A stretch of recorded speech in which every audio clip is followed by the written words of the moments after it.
the battle's over. Get up and stand. Get up and stand.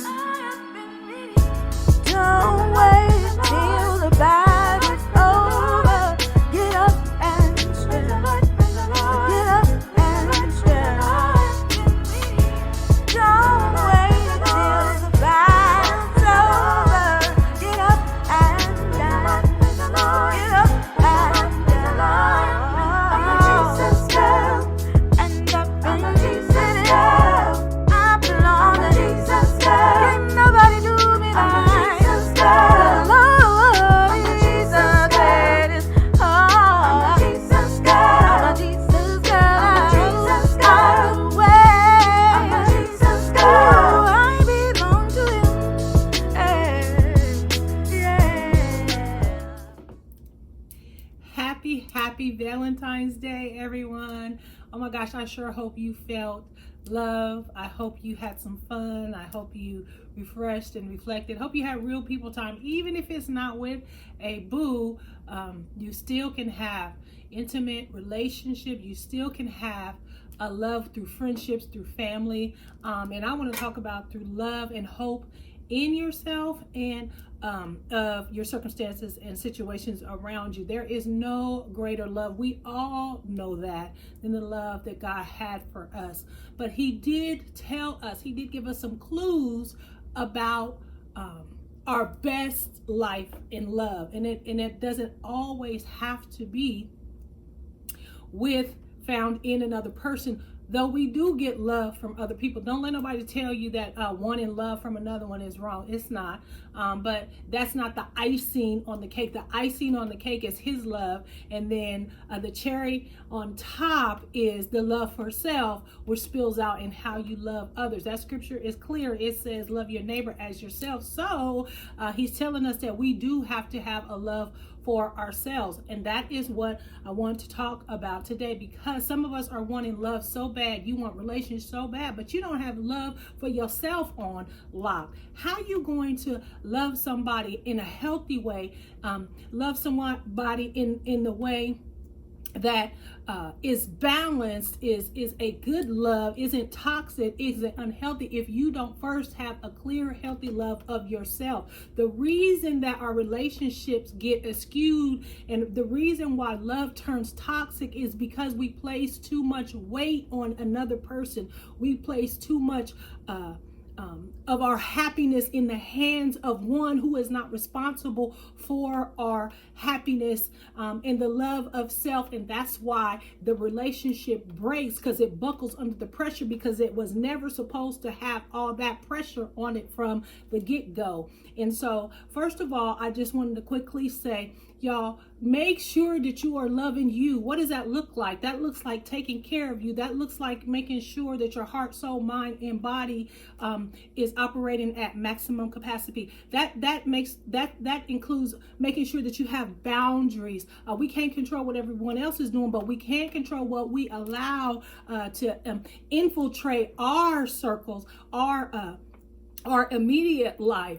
So make sure that is healthy. Make sure that you understand that you and you alone, if you never had another person give you an applause, a fan, a like, a tweet, a heart, a shout out, a repost, if you never had no one wake up next to you in the morning saying, I love you, if you never had Valentine's, you and you alone are enough. Because you are you. Love who you are. Your nose might be too big, forehead too big, whatever, but you got to learn to love who you are. Because if we are not loving who we are, that's kind of like saying that, God, you somehow made a mistake with me. And we know that nobody is a mistake, okay? Regardless of circumstances surrounding us. And secondly, as you love yourself, as you get to see you in a healthy way with all your idiosyncrasies, with all your frailties, with all your weaknesses, understanding that does not dictate the value of you.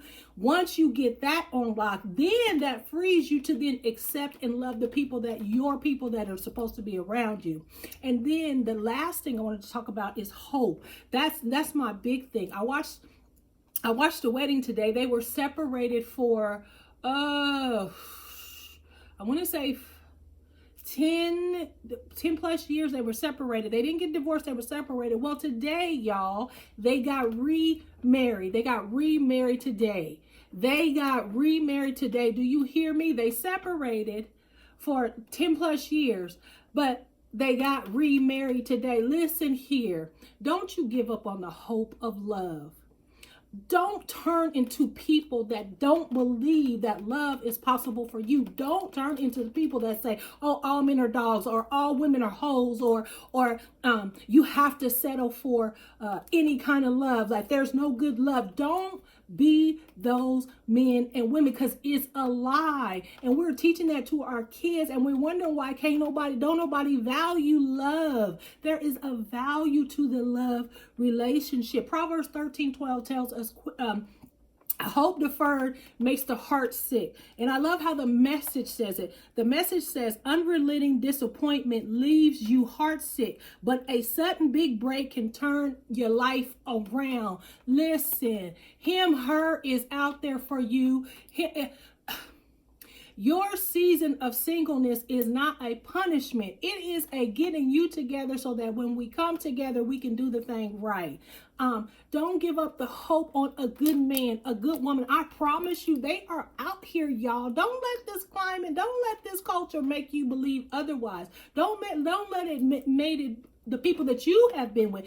All men are not dogs. Just the men you dealt with were dogs. All women are not hoes. Just the women you dealt with were that. So don't get it confused and make everyone and judge everyone and everything based upon your experience, because our experiences are limited. I'm thinking of one woman in particular. I know your story. I promise you, I seen a marriage today. They were separated for 10 plus years and they got remarried today. Don't tell me what hoping and believing can do. It is the absence of hope that gets us in trouble. Listen, hope is not the denial of reality, y'all. Hope is not saying that what actually is happening is not. Hope is not even saying that this doesn't hurt, that this sucks. Hope is saying that in spite of all that, I believe that it is not always going to be this way, and that it can change suddenly. That scripture, I'm telling you, you better grab a hold of Proverbs 13:12.